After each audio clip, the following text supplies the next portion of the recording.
everybody. My name is Vija Williams, and welcome to our weekly agent training webinars. It's Wednesday at noon Pacific, so here I am, consistent as always.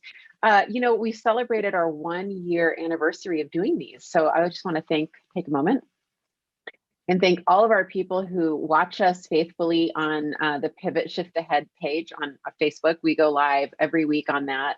And I also want to thank our faithful Zoomers who, come on here and grill us with questions and push back and do all the fun things that interactive audiences do. So we appreciate you. I'm the Director of Growth for the Ben Kinney Companies.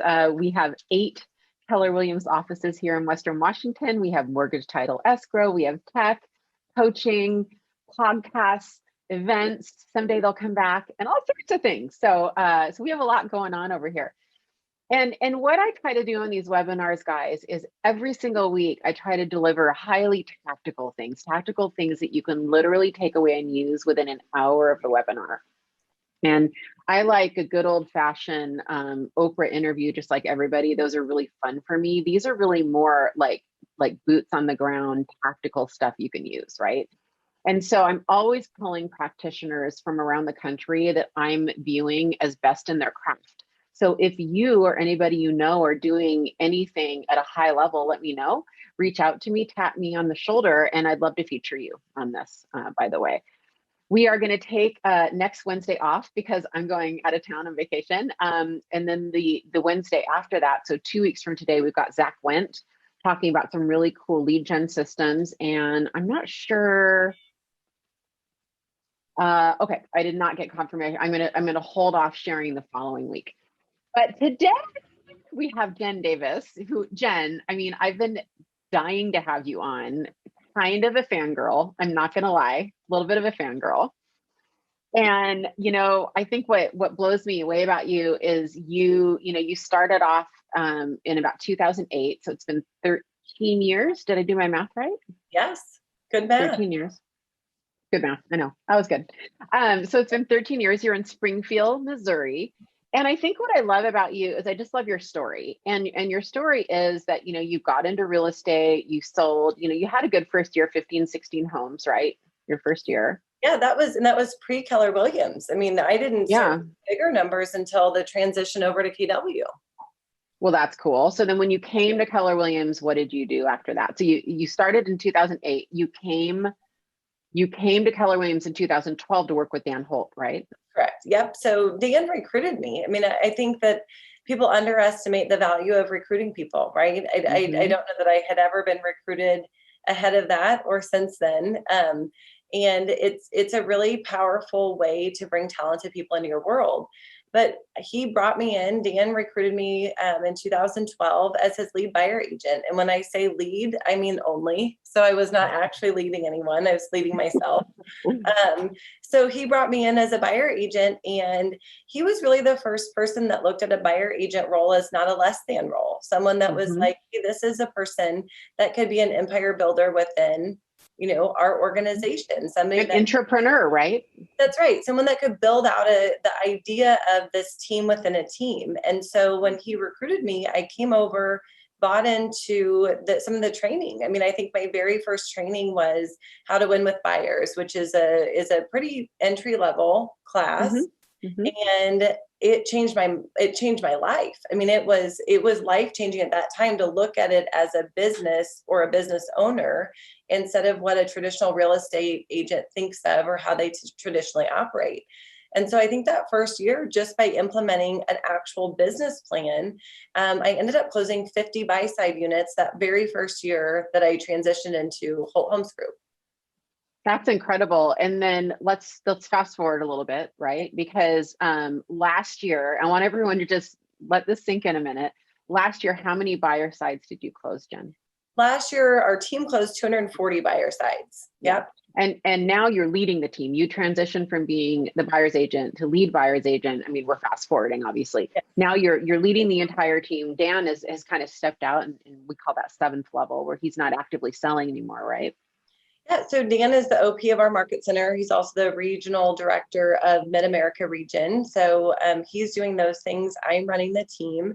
And I think the interesting thing about the 538, I'm always curious of how many agents does that take, right? I hear huge numbers and I'm Yeah. curious about it. You know, in 2020, we only had 6 agents in production. So we're doing a really high level, you know, I'm trying to take my mic so I can drop it. So this is like my we run this team dependent model, and it really stemmed from my side, my time on the buy side. I mean, when I was our buyer's agent, we were closing 225 units on the buy side with myself, 2 showing partners, and an admin. And so we came in and we replicated that on the listing side. So our team as a whole is 20 people, and 6 of those people last year were in production. Now we're growing, right? We added an agent this year, and so those numbers are going to start to go up. It's just an interesting dynamic, though, when you look at the market that we're in and all of the changes that have happened in the last year, how many agents have had their best years yet. When you say you're a team dependent model, what do you mean by that?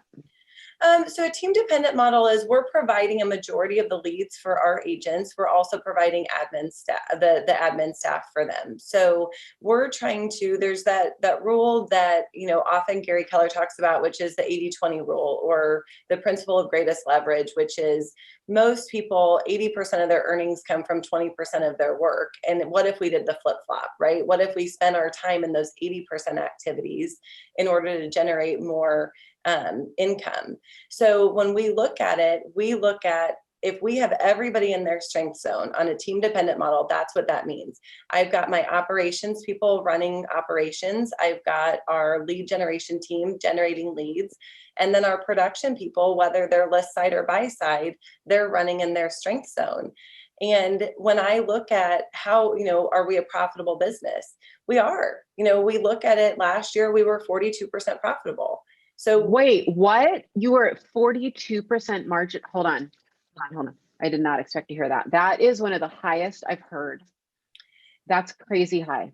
It's because of the way that we run the team and the team dependent model, the way that we have it set up is our agents are able to do a ton of units because of the back end support that we provide and because of the number of leads we provide. I think right now, I mean, I ran our buy side numbers because I knew kind of the buy side was going to be the focus of this. And we're at 106 pended and closed buyers year to date. And last year we were at 240.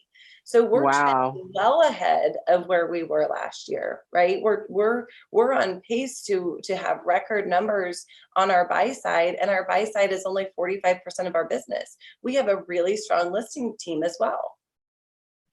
That's absolutely incredible. So now I do want to break this down because those are incredible. Those are incredible numbers. So out of the 20 people, we have 6 agents. How many admin versus ISAs or, you know, appointment setter type things? So our lead gen team is run by Ashton Gonzalez, and she's our director of lead gen, if you will.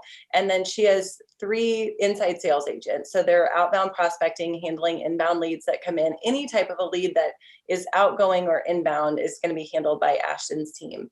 And then she also has somebody that's our database manager, right? Somebody that's in there that's making sure everything is cleaned up, that we have market reports assigned, that all of those things are happening. So that's a team of 5 within the umbrella of our organization. And then we've got Monica Keltz, who's our director of operations, and she has 3 VAs and 2 people inside that actually come into the office. And so we're actually getting ready to hire another person. So we're very admin heavy. We're predominantly an admin based team. We also have a marketing person on staff, and then we have a director of sales that's holding those salespeople accountable. Wait, that's so interesting to me. What are your primary lead sources? So primary lead sources, I'm going to go with buy side first. It's going to be past clients and referrals. It's going to be our listings. Our listings are a huge lead gen. Which we're going to dive into today. Yeah, it's going to be a huge lead gen lever for us. And then any type of an internet lead or internet inquiry that we have come in. So we're getting better at open houses, and that's a very small portion of our business. The 2 primary ones though would be our listings and past client database. On the listing side, primary sources are going to be past clients, database, those types of sources, expireds, for sale by owners, and circle prospects. So that right there, your answer to that explained a little bit about your profit margin. I did not hear Zillow. I didn't hear a lot of marketing. I didn't hear, even farming. Not that there's anything wrong with any one of those three. I've used them all. But what I'm hearing is that you have a really good database program, and you're kind of getting them through prospecting in large part, and your sales force is converting, and then you're keeping them in your world because you have a good database program. Is that fair? That's fair. And I also think we have an incredible lead gen team. When you look at our ISA team, we're investing the money in our people instead of in leads, right? So those people that are boots on the ground, that are making calls and handling the calls that come in, they're really well trained members of our team, right? They're the foundation of our team. So we look at that. I said earlier, a buyer agent is in a less than role. We feel the same way about an ISA on our team. That's not an entry level position in our world. It is a position of, this is foundational growth for the organization. Yeah, that's fantastic. That's really great. Well, we are, so I believe, as we talked about, there are only two topics right now, and that is how to get more inventory and how to get your buyers into contract, right? I'm kidding. There's more than two topics. So those are the primary two topics. And I think what's cool about what we're going to dive into today, Jen, is you kind of kill both of those birds with one stone, right? You sort of answer this question and solve this problem of getting more inventory by using your buyers to do it. And so I'm really, really excited to kind of walk through that today. And the other thing we're going to walk through, you and I were just geeking out on this, because one of the biggest holes that I'm seeing right now in all the agents that I'm coaching, almost everyone that I consult, either someone that I'm talking about moving over to our brokerages or that's already here, is leads from listings, LFL, we call it. Every single person should walk into every listing and have a goal of 2 pieces of business from that. Every single person. And if you just do that, you can turn off the webinar. No, don't. But you could turn off the webinar, and with that mindset, I bet you, I've just plussed your year 50%. Just having that in your head. When you're done with us today, I bet you're really going to do it, because Jen, I love what they're doing with that. So we'll kind of put that, in everyone's head as we kind of move on. Okay, so what I want to first do, Jen, is kind of walk into this a little bit. I want to walk into this with your buyers, kind of the life of a buyer on the Holt team, right? Is it called the Holt Group, Holt Team? Holt Homes Group, Holt Homes. Yep. Perfect. I should have asked you that. So Holt Homes. That's okay.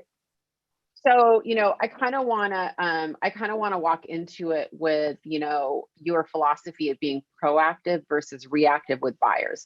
So what does it take to win? What does the Holt Home Group do with a buyer, to get them to win? And let's start with that initial either pre-qual or go into the buyer consult, whatever you think is first. Well, I think it starts from the very first call in, right? So we often talk about this theory of one company, one language, right? So from the phones to the field, if someone reaches somebody in our organization, it's going to sound very similar. So whether that's the pre-qual on the phone or the buyer consult, it starts at the very beginning. It's setting the correct expectations with the buyer of what's happening in the market right now. So what I know about buyers is that they feel the more knowledge they have, the more confident they are in the decision that they're about to make, and the less buyer remorse that they're going to have later on, right?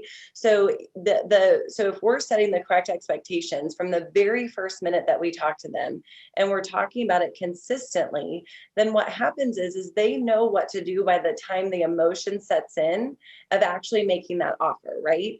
They're totally prepped for things are selling well above list price. Things are selling we're measuring time in a matter of hours instead of days in certain price points, right? We're not talking average days on market, where it's like average hours on market in certain price points. And so when we get into these buyer consults with them, we also look at it as like a strategy session, right? We're going to sit down with the buyer and we're going to make sure that they understand what's going on in the world around them. Because when someone says to them, seller's market, that to them immediately makes them feel like they're making a poor decision to purchase right now. So we're hesitant to say that it's a seller's market. We're saying it's a strong market. And we're also talking to them, but we're not making them feel bad about making that decision right now to purchase, right? There's still great reasons to purchase right now. Interest rates are at an all-time low. The inventory that is out there that we can find and that we can secure for them is still a great property for their family. And so I think when we talk about how do you win with buyers, all of that starts with the initial consult. All of that starts with setting the expectation of what's going to happen and how are we going to get there. I love that. So what do you do on the phone before they even get to the appointment? So before they even get to the appointment, if one of our ISAs takes the call, right, the call is coming in and they're handling the call, they're going to see, are they just shopping around, right? Are they just calling listing agents? What's happening with that? Are they calling listing agents? Is there something that we can help them with? What information are they looking for? And where at in the process are they? Because what we've got to determine is this a buyer that's already lost out on something? Like, are we coming in from behind and we don't know it yet? Is it somebody that's brand new to the market that has no idea what's happening? Or is this someone that's more of a nurture? So we're finding out on the phone where in the process are they, and then how do we best match them where they're at? Is it something that an agent needs to step in on so that it's a right now buyer? Or is it something that's more of a nurture where the ISA can keep that, hold on to it and nurture it till it's time for the actual appointment? Do you have any, and you may not know, I'm putting you on the spot, but do you know of any questions that the ISAs would ask or any scripts that they would use to determine that? I think Ashton would probably honestly be the better person to answer that question. I know that they're saying to them, have you been looking long? Have you been looking long? Have you been into homes in person yet? Or are you just starting your search online? So those would be some of the initial questions. Once they get it a little bit further in, it's going to be, have you met with an agent? Are you working with an agent? Have you written an offer yet? All of those are going to determine not only have they maybe met with a listing agent, have they signed any buyer agreement documents with anyone? Do they know? Because right now buyers are kind of agent hopping in an effort to see if they can secure the deal. And what we're trying to figure out is where are they in that process and how do we step in and help them? Well, maybe we'll invite her on and see if she can do a session, because I can only imagine how amazing she is with your unit number. I mean, that's just an incredibly talented person on the phone. I can't imagine.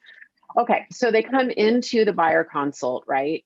And again, we're just talking about how you're equipping them to win, because it's hard right now. It's hard to equip a buyer to get to the point psychologically where they're willing to do what they have to do in some cases. So when you're in that buyer consult right now, can you kind of share some tactics you guys are using to kind of get them in a winning mindset and willing to do what they have to do?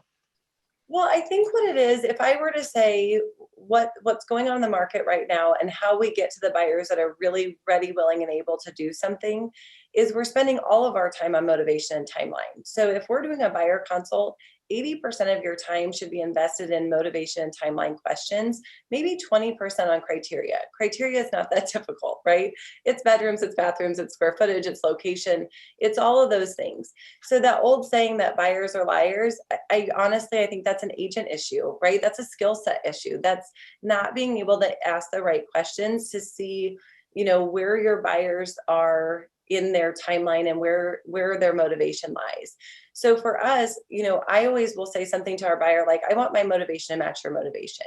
So if what you're telling me is that you need to be relocated to Springfield, Missouri by the end of May, that means with your conventional loan type, we really need to be under contract by the end of April. We've got plenty of time. We've got 2.5 weeks to get you under contract.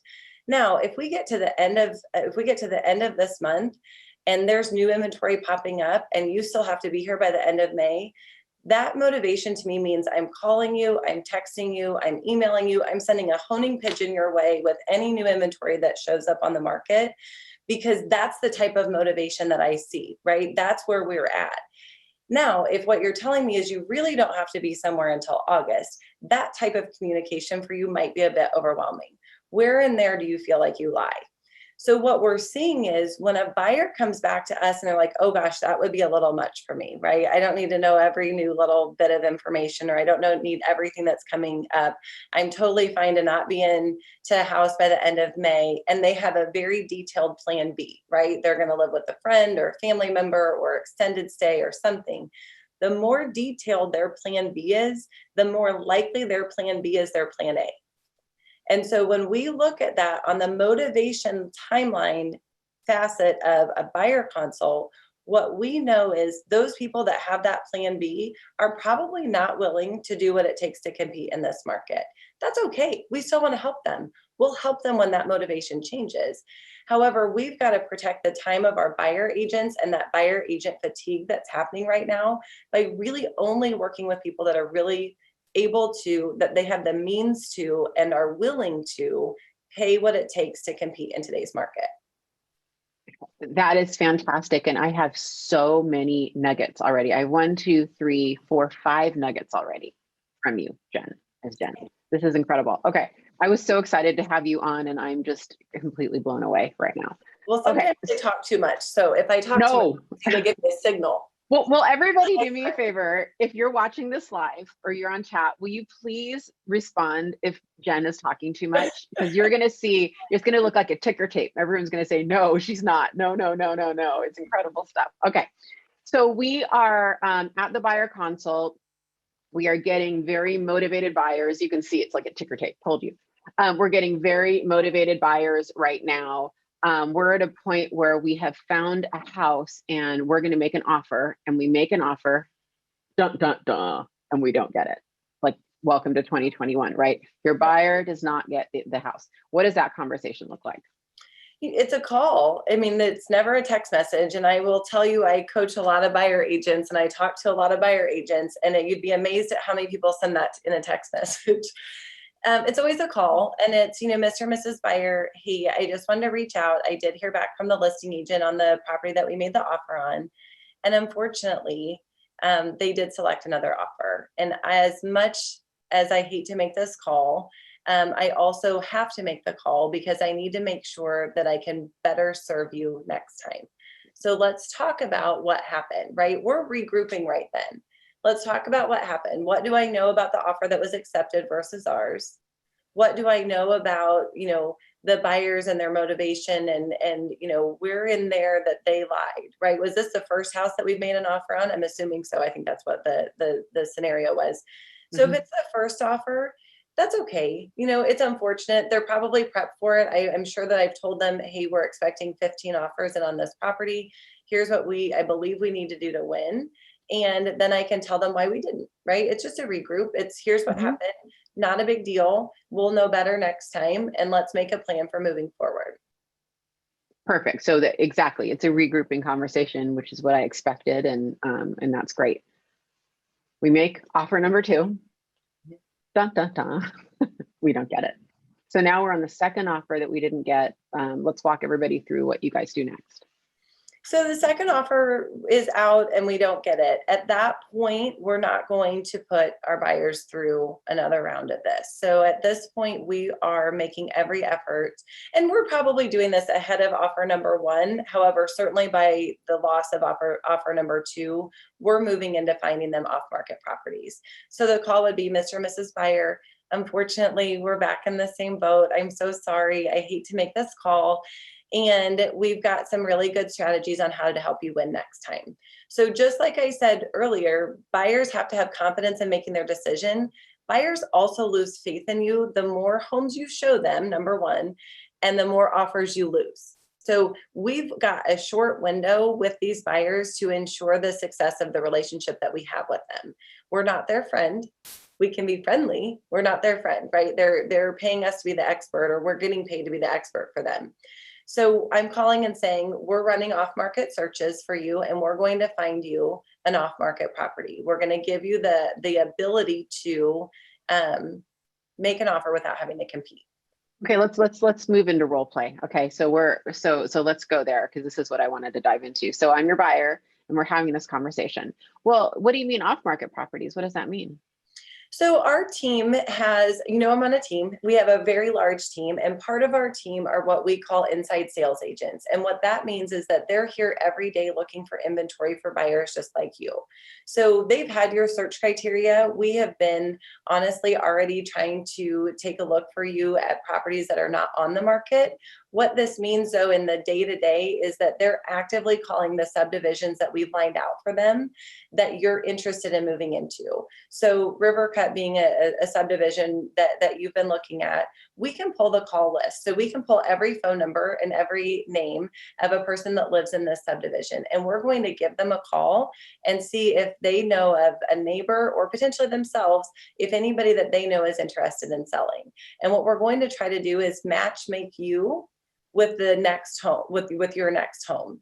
What we're finding is we're able to, because of the team structure that we have, find a ton of off-market properties, or what we call a would sell list. So at any given moment, we probably have 70 to 80 properties of sellers that have said, we don't want people through our house. We don't want to show our home right now. However, if you have a well-qualified buyer and they're willing to pay market value, we're willing to sell. We just don't want to put it on the open market.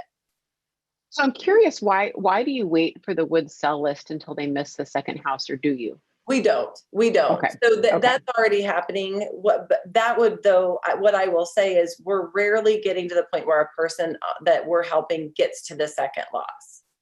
It's of course you.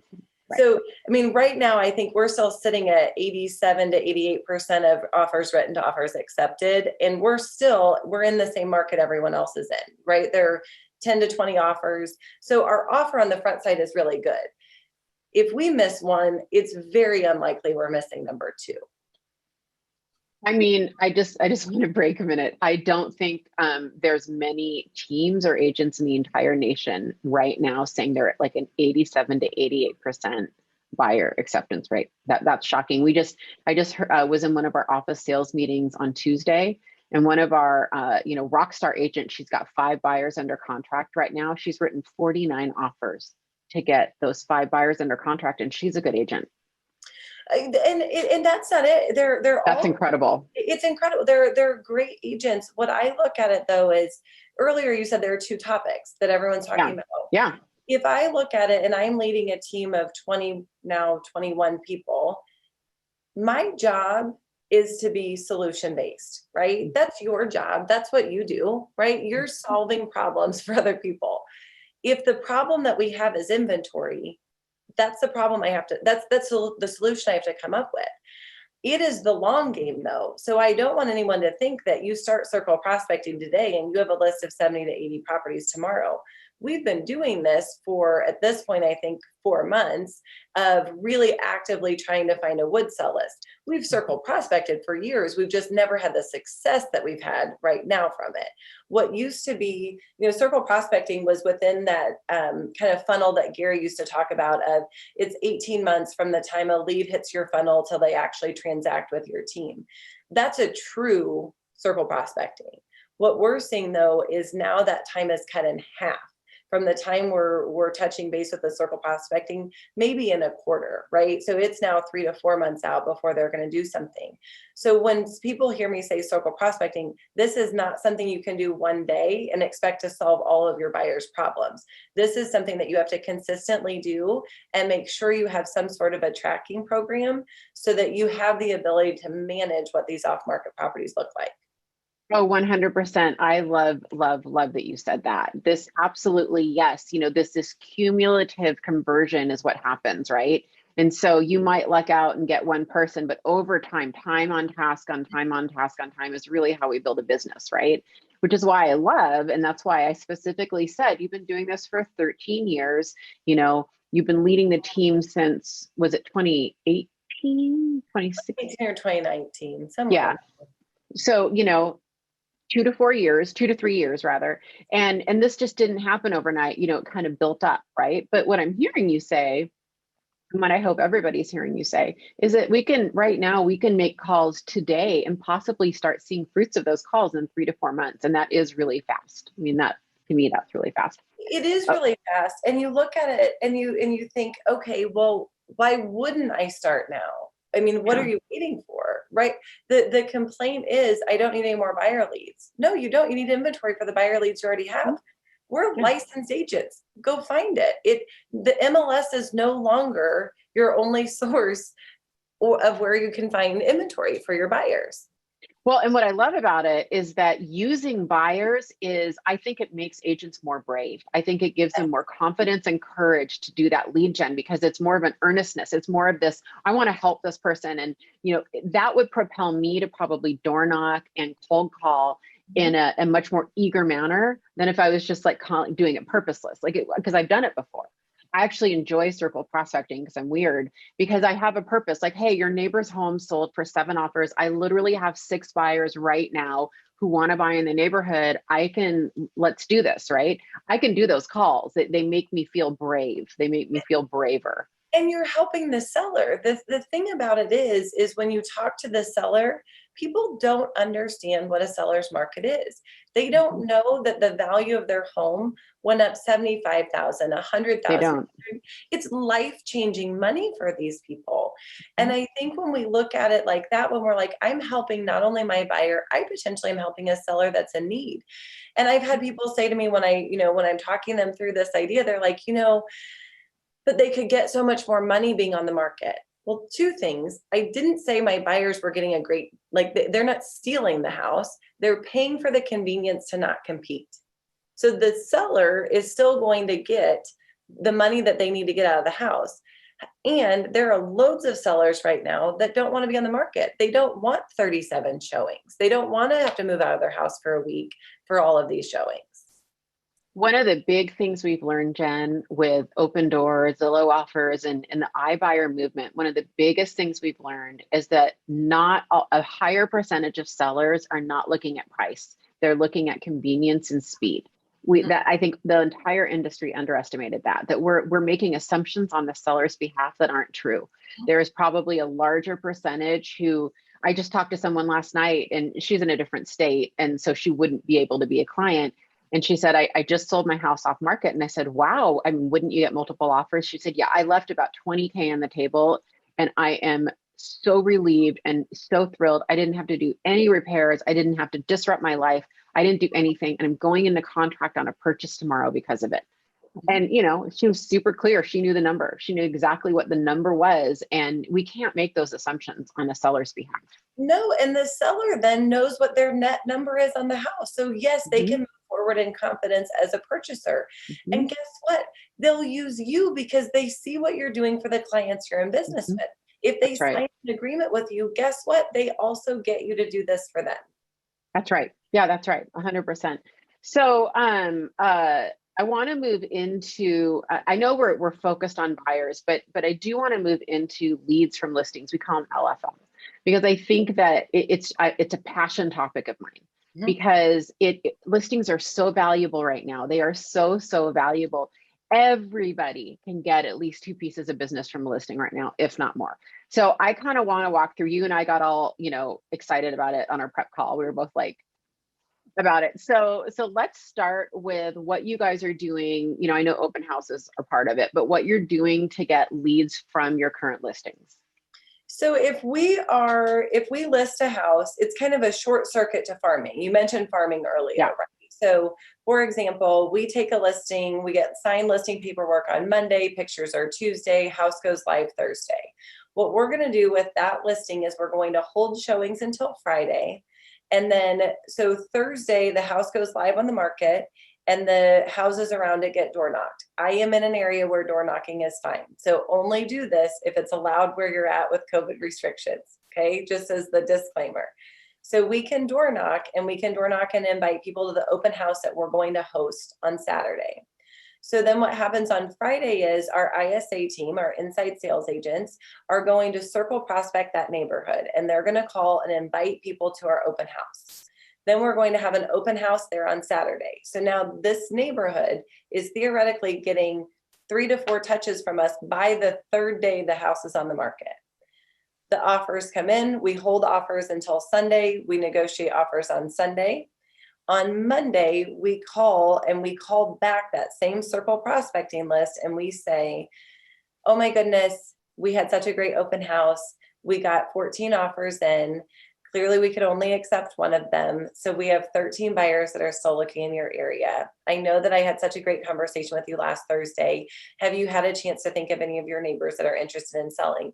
And oh, by the way, it sold for X amount over list price, right? So as long as our sellers are comfortable with us disclosing that. So just have a very clear conversation with everybody that's in our pipeline of what's happening. So what happens is the very first time we ran this, the listing agent's a little overwhelmed, right? Because we're holding the offers. They're getting bombarded with people that want to show it and all of these things. And we were able to actually secure a buyer at the open house. That buyer lived in the same subdivision, so it became a listing. Got it. So then guess what happened? The next week that one went live. We called the same subdivision. Hey, one of your neighbors decided to sell. Now we got 16 offers in, and it's a cumulative effect of success in a neighborhood. It's the short circuit to what a traditional farm would be. Do you flip that into any type of farming when you kind of have an impact like that? Do you stay on it and keep mailing and keep calling? Yep. So they would mail their postcards that go out automatically on a just listed, just sold, or just listed, under contract, and then closed. So we're touching as many times as we can. And that would be anytime we would go to do a circle prospecting dial session. There are certain zip codes or subdivisions that we call. Those are going to always be in there. Mm-hmm. Yeah, I love that. One of the biggest things that we do, that I personally do, that I teach all of our agents, and we'll either do, I don't want to do a webinar with me focused on me, but I'll try to get someone who does it, is we teach how to make and set appointments at the open house for after the open house. And the reason we do that is we have learned with a lot of experience that it's speed to lead wins. That the delta between setting the appointment and going on the appointment, if the smaller the delta of time is, the higher the likelihood is of them showing up. So the best way to do it is to say to yourself mentally, okay, if my open house is Sunday at 1 to 4, and I'm not the listing agent expecting multiple offers, then family, team, all involved, I'm actually working, 11:30 to 7. Right. And because in my mind, I've got room for 2, maybe 3 appointments afterwards, right? What happens psychologically is we say, well, we're done at 4. We want to go home to our family. It's rainy out. I want to go home. I want to go drink margaritas because it's summer, whatever it is. So if you view that as a work day, if you view that as a work day, and you get in the mindset of, setting appointments literally right when it's over, you will change your world. A lead is not somebody that you clicked with when they walked in and you liked each other and you got their business cards. A lead is an appointment set and then held. I find that holds true in all things. Open houses, that's a great example. And honestly, we'll implement that this week. I think that's a great idea.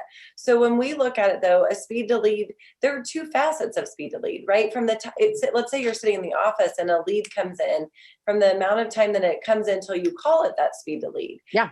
Second round of that though, you're right, is the amount of time that from when you talk to them that they go on the appointment.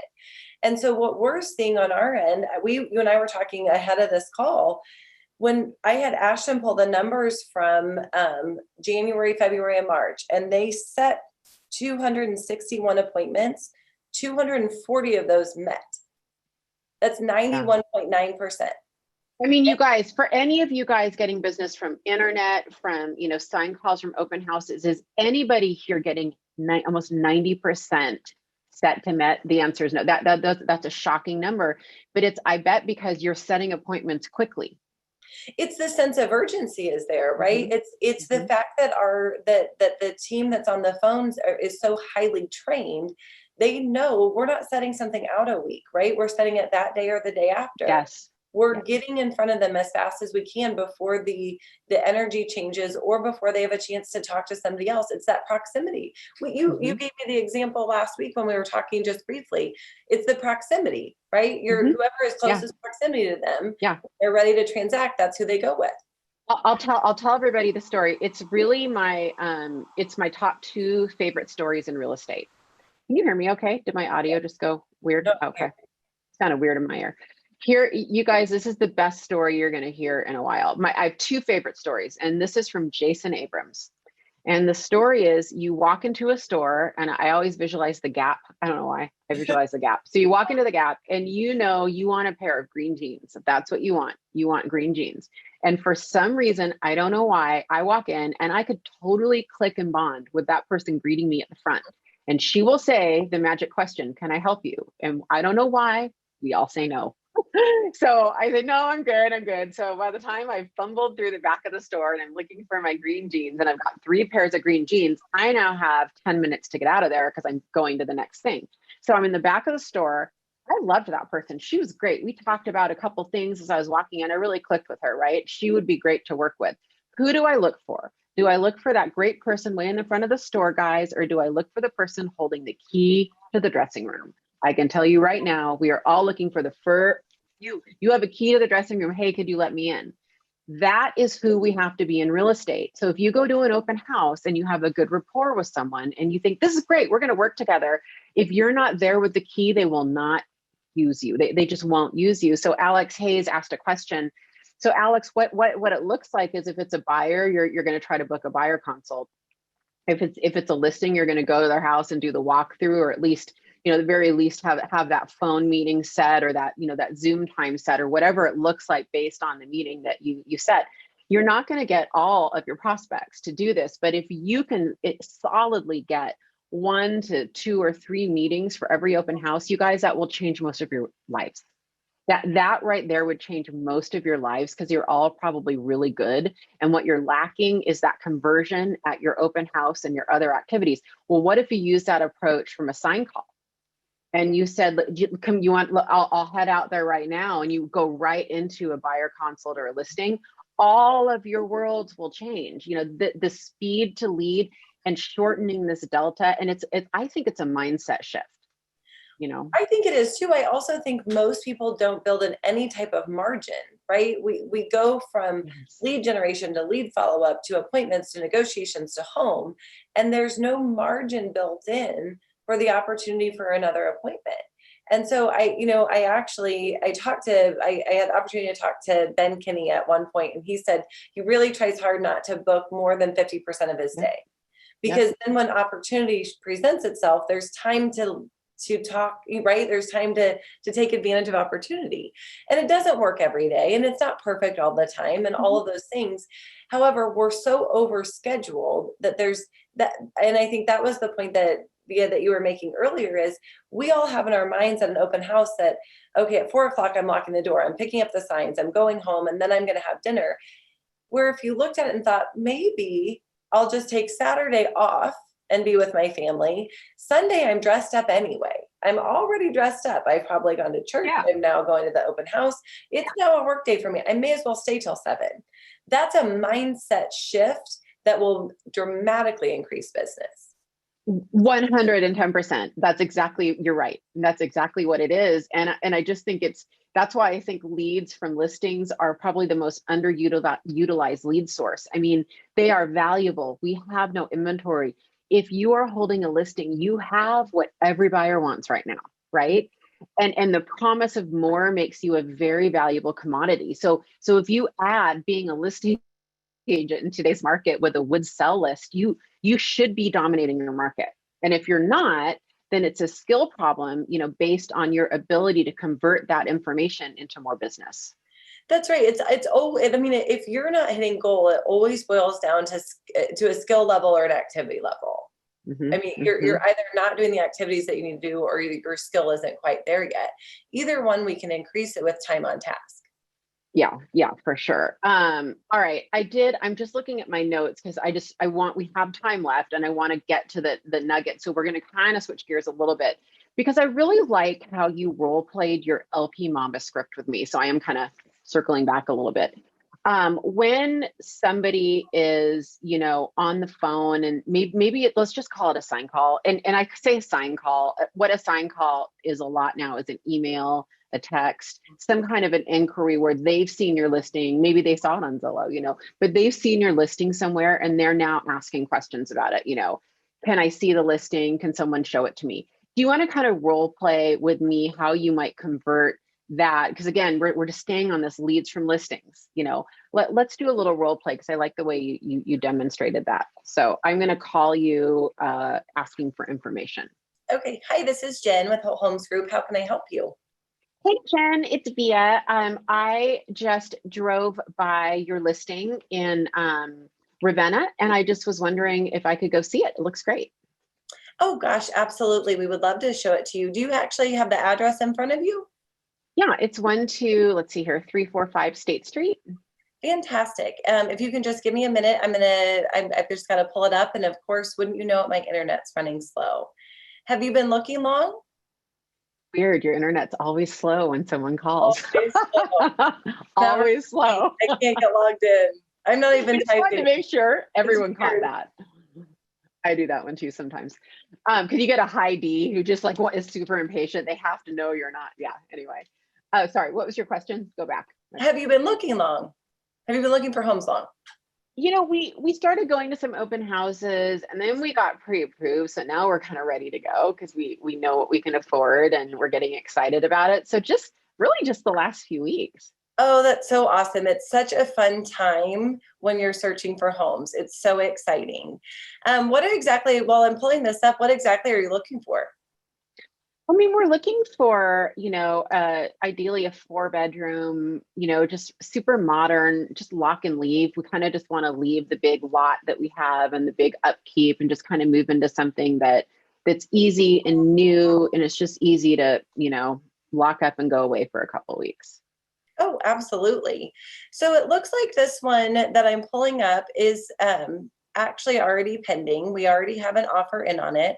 However, I do know of 2 additional homes that are getting ready to pop up. Would you have time to do potentially a strategy session with one of our buyer agents to see if maybe these 2 would be fits for you before they hit the market? Oh, that's okay. I can just call back. Yeah, it's fine. Well, no, we don't need to do that. We don't need to call back. Let me see how I can help you. There are a handful of other homes that are in this area that I'm looking at right now. What's your schedule like? Well, I mean, I was going to see if we could go see this one this afternoon, but if it's sold, then I guess we can't. Well, would you like me to send you over some other options that I think might be a fit just based on this? Yeah. Okay. Yeah. I mean, sure. I'm getting a search already, in my email, but okay. Are you working with another agent? We've kind of had a couple show us houses, so not anyone in particular. Gotcha. Well, we would love to be able to help you. We would love to also be a resource for you. I will tell you, most of the time, buyers that are working with us have the ability to get into houses ahead of them actually hitting the market. Have you found that a handful of times when you've called, things have already been pending? Yeah, actually a lot. We're finding that almost every house now seems to be pending. So what we're able to do is actually set you up on a proactive search instead of waiting for something to filter through the MLS, potentially to realtor.com, and then eventually to you. What we're able to do is see things ahead of time and actually get you into them really before they hit the market. Is that something that you'd be interested in?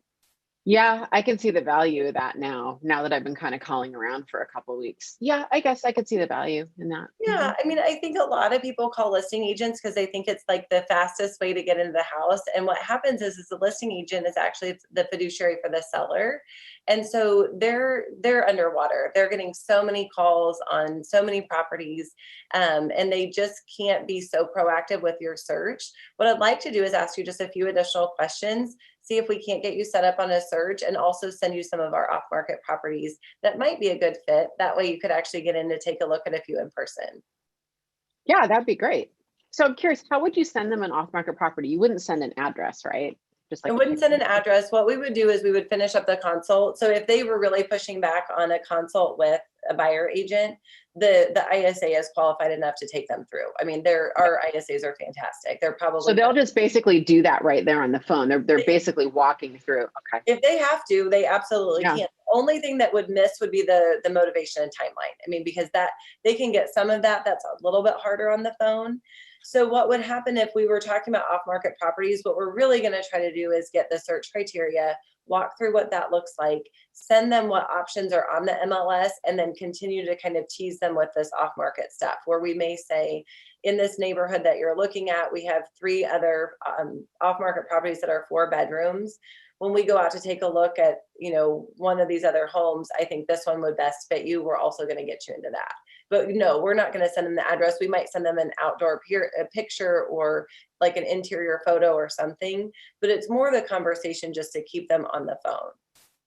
And so from a tech perspective, you're entering them into your CRM, and then they're going on an e-alert based on whatever you can learn, right?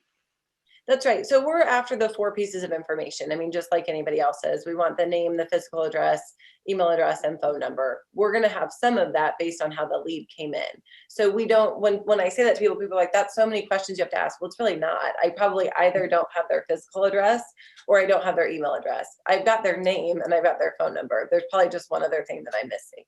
Yeah, that's right. What when we were talking on our prep call, I'm intrigued by this. What does it mean to you to overqualify somebody on the phone? So I think there can be a little bit of a turnoff for buyers. When you and I were talking, I mean, I'm a well-qualified buyer. If I wanted to go buy something, I could. If I called you and you asked me 10,000 questions about my financing and my background and all of those things, I would be like, you know what? I'll just do it myself. Don't worry about it. I'll call someone else, right? So there's a healthy balance between making sure that it's a viable appointment and overqualifying the appointment. We can run the risk of offending people if we ask too many questions. So it's kind of that speed to lead. I know that our conversion rate goes up the faster we get face to face with someone. So we're asking enough questions to make sure that everything feels good on the phone, right? We're making sure that their answers jive with some of the things that we're asking, right? That they're truly in the market, that they kind of know what's going on, those types of things. And we also understand that once we get face to face, the rest of those things will happen. Yeah, I agree. It's why I asked the question. And, because I think that I wanted to just make sure everyone hearing knew. I love that you go right into the buyer consult on the phone. I think that's great. At the same time, I want us all to remember what our call objective is, and that is to set an appointment. And so just the best line you can be using is, yeah, that's why we should meet. Yep. Yeah, good, great questions. That's why we really should meet. And, you have to remember your goal is to set an appointment if your goal is to set an appointment. Admittedly, there's got to be a plan B. I get it, and that plan B is go right into the appointment on the phone. But our call objective, every conversation in real estate should either be leading to setting an appointment, to going on an appointment, to signing an agreement, or to signing a purchase and sale, right? So it's appointment, agreement, purchase and sale agreement. That's exactly right. It's no different than actually being out with a buyer. And I know that so many people, buyer's agents, are like, oh gosh, sorry, this one didn't work. We'll see what else we can find you. No, that's not what you say. I'm so sorry, Via, that this one didn't work for you. Let's talk through it. What didn't work? Okay, let me go back to the drawing board. Can you go back out tomorrow at 4:00? I'm forward pacing you to get back on my calendar so I can sell you a house. I'm not leaving it open-ended. It's the same thing with setting the initial appointment, right? It's all the way through the process that we're forward pacing people through our pipeline to get them to do what we want them to do. Yeah, I love that. All right, let me just, I just got on your website. You're Brivity. Yes, we are. Oh, that's exciting. Well, that's awesome. One of the ways you can get a hold of Jen is holthomesgroup.com, and that's a beautiful Brivity website. All right, so we've got a lot of questions around how to set up the offer and what to do to win. I think what I'd like to do on those questions is we've had quite a few webinars, Wednesday webinars on sort of the mechanics of writing offers for multiple offers. And what I found, it's interesting, is that we have so many different markets around the country. Some use escalation clauses, some don't, some different things. It's sometimes a little harder to translate. So I know that our market centers, our offices here, are actively in their team meetings. I'm asking him to do interviews and panels, and that's really best handled, I think, on on an office level or on a local level, honestly, how to build that offer. And so all of our team leaders right now are interviewing top agents, top buyers agents, and sellers agents. They're having panels. If you're local in the Pacific Northwest, you can always be a guest on those meetings. We welcome guests to those. Just ping me and I'll put you with the right office. We have offices from Bellingham all the way down to Olympia and 8 in between. So Jen Davis, you have taught me so much today. I think that some of the highlights, I just want to scroll back because you dropped so many amazing nuggets today. So some of my highlights are a buyer consult is actually a strategy session. I just loved the way you worded that. It's a strategy session. I almost think that could help us close for the buyer consult because it's a more action-oriented description. Number 2, I love that you schooled me. You schooled me because you said, say strong market. Don't say seller's market because that turns the buyers off. It didn't even occur to me that I was subconsciously potentially turning a buyer off. That I will forever say that now. We are in an extremely strong market. I will stop saying seller's market unless I'm teaching real estate agents. That right. Or your buyer, the seller. yeah. When we're talking to the buyers, exactly. So we're talking to buyers. That's a good call. The buyer consult or the strategy session, now that we call it that, is about 80% on motivation and timeline and 20% on criteria. That is a huge aha to me. You're so right. I mean, how often can you talk about 4 bedrooms? No, right. What about the 4th bedroom is important to you? Who cares? They said it was 4 bedrooms. Let's be honest. It's like a 5-minute conversation. Like, what do you want? I want a 4 bedroom. I want here. I want the, okay. Like, would you do 3 bedrooms? No, it has to be 4. Great. It's a non-negotiable. I'm going to move on. Yeah. Like we have 3 houses on the market. Okay. If I just put them all on your search, because you're going to get what you're going to get. Okay. Yeah. I mean, like how long does that really take? It's so good. And then I love what you said, buyers are liars is an agent skill set issue. This concept that buyers are liars is actually our weakness that we're feeling that, right? And then the last nugget, I got so many, but the last nugget was the more detailed their plan B is, the more likely that it's actually their plan A. So good. So good. Is there anything I didn't ask you that I should have asked you that you're just kind of, dying to share with everybody? I don't think so. Honestly, I feel like we covered all of it. I did see one question here that somebody asked, do agents really sell homes off market knowing they could get more for their seller by listing? We absolutely do. Not all sellers want to go on the market. And we did not say that it was at a discounted price. So the best possible house at the best possible price is still our motto for our buyers. But best possible price doesn't mean the most inexpensive, right? It means the price that secures the property. So as long as it's a win-win for the seller, if the seller gets what they want out of it and the buyer is confident in paying that amount, it really is a win-win for all of them. So no, we're not going in and undercutting the seller. The sellers understand if they go to market, what they could sell for and what they're going to sell off market for. It's an informed decision. Yeah, 100% agree. And again, we'll go back to what we talked about earlier, that we can't presume to answer on behalf of a seller what their motivation and goals are, and there's a lot of sellers. I've talked to 3 potential sellers. 2 of them have sold off market in the last 3 months. I lost the listing because they didn't turn into a listing. And, and they would have gotten more money. They were clear about it. They knew exactly what they were losing. And they made that decision without me. I wasn't involved in those off-market sales. So we can't presume those letters are working. Every single one of them responded to some kind of an agent letter, canvassing the neighborhood or door knock or whatever. So it schooled me for sure. It's interesting. I think this is a time of learning, right? And the faster we can learn and adapt and kind of put egos aside, I think the more successful we'll be. There are loads of things that I've made mistakes on that I'm like, that's never going to work. And then I see someone else do it. I'm like, darn it, why didn't I adapt faster? Yeah, for sure. Yeah. Well, Jen Davis, I can't thank you enough. I loved this webinar today because I learned so much. Oh my goodness, I learned so much. So thank you for sharing your wisdom. I'm just going to go ahead and ask you right now, would you come back? Would you come back and be a guest again? I would love to come back. Thanks for having me. This is so fun. I was really nervous and it went well. No. No, we're easy. It's just conversation, right? Yeah. No need to get nervous. Yeah. Well, thank you. Springfield, Missouri, right? So if anyone has any referrals, that's where you want to send them to our girl, Jen Davis. And to all of you guys, it's a shocker. We won't be here next Wednesday. Via's going out of town. Yay! Very excited. Have fun. I'm excited. And so, so not next Wednesday, but then we have Zach Wendt 2 weeks from today, and he's going to tell us about the golden text, getting him a ton of listings and all sorts of cool things he's doing. And then we have more to come after that.